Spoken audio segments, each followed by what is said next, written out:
Magandang araw po sa inyong lahat. Ako nga po pala si Jam, Trabahong Abroad.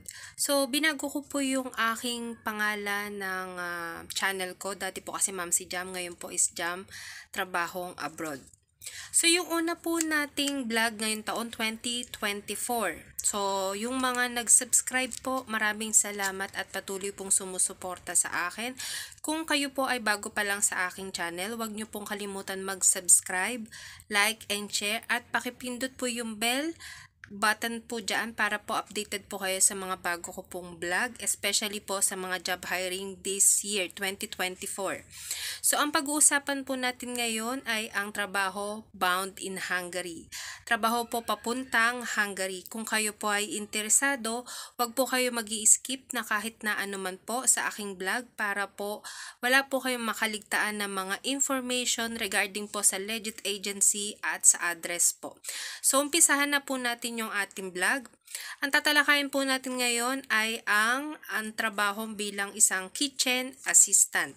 So, kung kayo man po ay interesadong mag-apply papuntang Hungary, ito pong vlog ay or ito pong video ay para sa inyo. So, kung kayo po ay merong experience, especially po sa pagiging kitchen assistant, yung prepare ng pagkain, pagdag ng mga guests, yung mga pag-clean up po ng mga station, and take care of leftover food, cook and prepare steak, kung marunong po kayo mag-prepare ng steak, burgers, appetizers, and dessert, as per standard and quality assurance of the customers.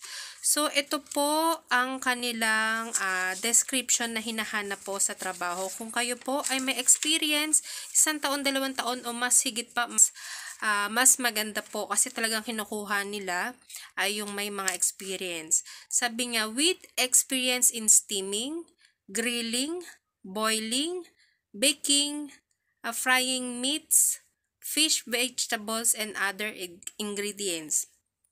Tapos yung meron daw pong experience sa paggawa ng burger, kebab, pizza, and who is comfortable working in the kitchen, yung mga komportable pong magtrabaho sa kitchen.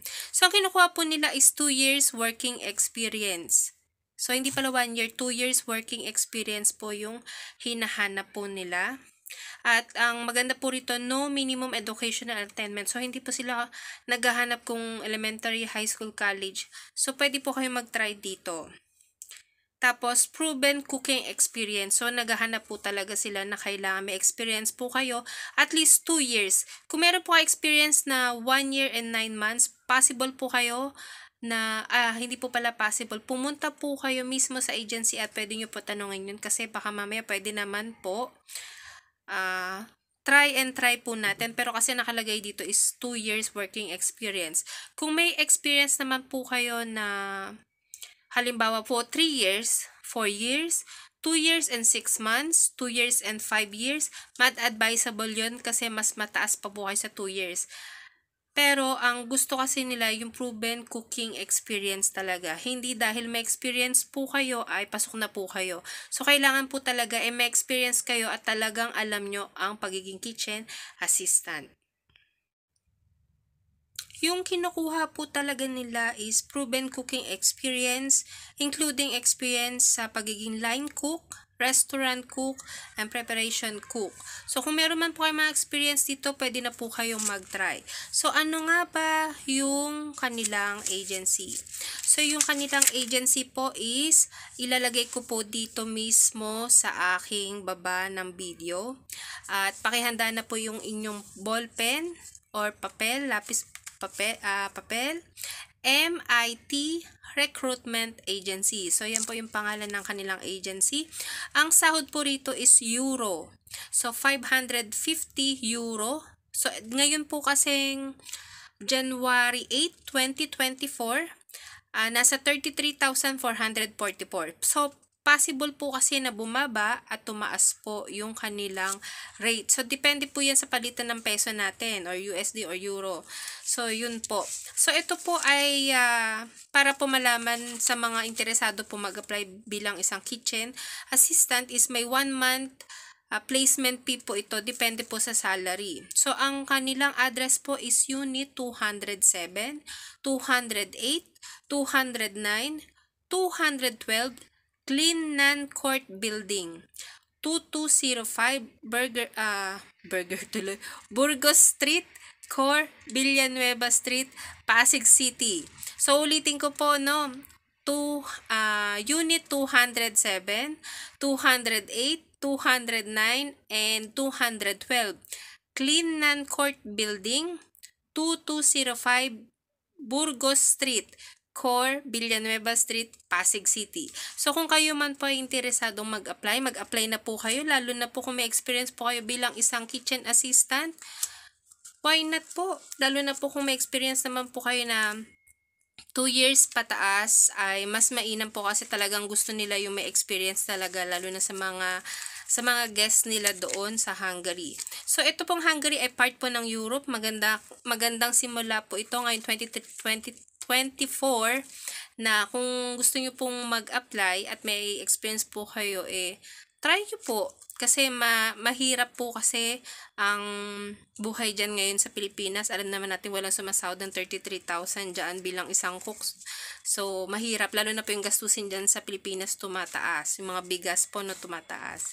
So, ito po ay magandang simula po ito sa 2024 kung gusto nyo pong maging isang kitchen assistant. Pasensya na po sa aking video dahil yung data ko po or yung connection po ng aking internet ay mukhang hindi po maganda. So, pakinggan nyo na lang po sa earphone yung aking boses kung mahina po or malakas, paki-use na lang din po or i-volume nyo po ng malakas para po mas marinig nyo. Kasi yung video ko po ay hindi po talaga siya maganda. Pero alam ko po na narinig nyo po ako na clear na narinig nyo po yung aking boses, lalo na po information na sinasabi ko po patungkol po sa Hungary. So, mga nagtatanong po dito po sa aking content, paki-check nyo po yung taon bago po kayo mag-message kasi hindi ko pa siya maharap dahil sobra ko pong busy dito sa Hong Kong. Pero every Sunday po, tatry ko po yung best ko na makapag-reply po sa inyo, makapag-response po sa inyo isa-isa po kasi hindi ko na talaga siya mabasa dahil sa sobrang dami po ko-comment po sa aking vlog 2 years ago, 3 years ago. So, paki-check na po iyon kasi ito pong vlog natin is pinaka-latest na job hiring po 2024. Yung iba naman po na 2 years ago, last year, hindi ko na po sure kung hiring pa po sila. Pero, advantage po na at least meron po kayong alam na mga agency or legit agency. Maaari po nyong puntahan sila or magpasa po kayo ng mga resume nyo po or biodata kung sakali po na meron silang job hiring at alam nyo po na pwede po kayo or may experience po kayo sa ganun trabaho. So, hindi ko na po alam yung pinaka-updated na job hiring ngayon kasi mag-umpisa pa lang po ako ngayon. Ito po yung unang vlog ko. So, by Sunday po, magre-response po ako sa inyo paunti-unti kasi ang dami na pong mga message sa akin. Talagang natatambakan po ako at pasensya na po, talagang busy po ako. So, yun po. At dun po sa mga nagtatanong, hindi ko po alam kung ilang buwan ang kanilang pagpaprocess. So, depende rin po iyan sa medical ninyo. So, minsan, kadalasan kasi na mabilis talagang nakakapag-process ng mga papel pero napepending kayo dahil sa medical. So, mas mainam kapag mag-a-apply po kayo sa abroad, iwasan nyo po muna uminom ng mga coke, matataba, mga tabang baboy, matataba, alam nyo po yung matataba, mga oily. Lalo na po kung nagme-maintenance po kayo, tapos yung mga heart ninyo, mga sigarilyo ninyo, pag-iinom nyo, kung magbe-medical po kayo, kailangan ingatan ninyo kasi minsan nakakagastos na kayo ng malaki, pero napepending kayo or lumalaki po yung gastos ninyo or hindi kayo nakakalis dahil lang sa medical. Sobra pong higpit ngayon papuntang abroad, especially po kung kayo po ay kukuha ng medical. So, hindi lang po isang beses magme-medical. So, 2 beses po kayo magme-medical, before and after. And then, pagdating po dito, syempre sa abroad magme-medical. Kaya ingatan ninyo ang inyong mga katawan. Kasi kahit na nakaalis kayo, pag kayo po ay nakitaan dito, pauwiin din po kayo or may siguro magpapaano kayo ng gamot, magme-maintenance, or kahit po dyan, before and after po, meron din na medical. So, kailangan nyo pong ingatan yung inyong mga sarili. So, yung pangalawa naman po, kung kayo man po ay mag-a-apply at kayo po ay employed pa po, wag po muna kayo basta-basta mag-resign. Kasi napakahirap po talaga ang mag-apply na wala kayong madudukot na kahit 5, kahit piso or 2 para lang mangutang. Kadalasan kasi, yung iba nagre-resign na, wala pa silang mga visa or wala pa silang mga kontrata.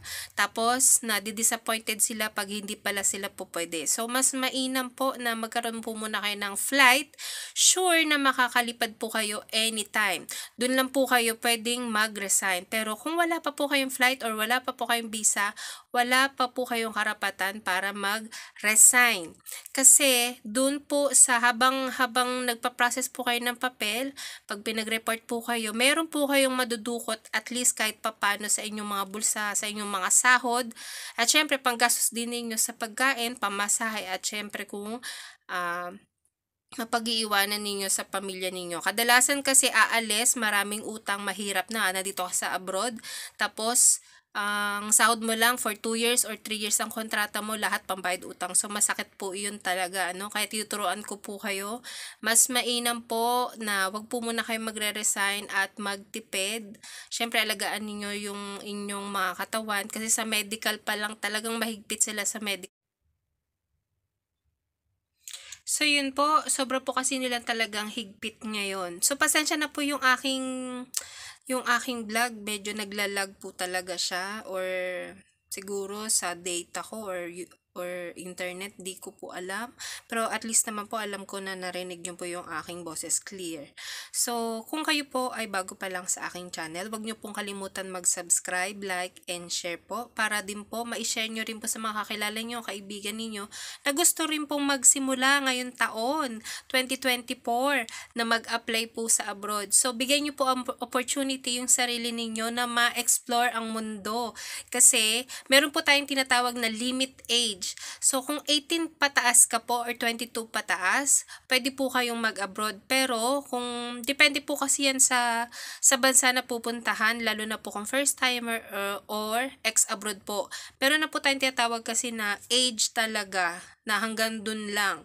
So, ang pagkakalam ko po kasi 42 to 43, pero depende rin po yan sa bansang pupuntahan ninyo. So, habang kaya pa po at habang bata pa, mag-explore po kayo, ma-experience nyo man lang po na makita yung mundo kung gaano ka ganda, at syempre ma-experience nyo po ang makahawak ng dollars o iba-iba pong klase ng pera dito po sa mundo.